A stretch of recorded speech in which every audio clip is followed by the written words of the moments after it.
Dear teacher, all the teacher children and senior brother and sister and my loving friends, I am Sadhava from class 5 standing in front of you to deliver a study speech on my aim in life.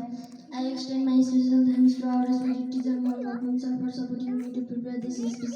Everyone has aim in their life. The man without aim is compared with a monkey. I also have aim in my life. That is what I am going to share with you now. I am a student of class 5. When I grow up, I want to be a good teacher. To be a teacher, I should do a study on words. I will pass an SE exam with good marks. Then I will study English as my major subject in class 11 and 12 in education stream. Then I will take teaching license and take the exam of TSE. After getting success from TSE, I will start teaching in rural area of our country. I take extra classes at a free of cost for poor students.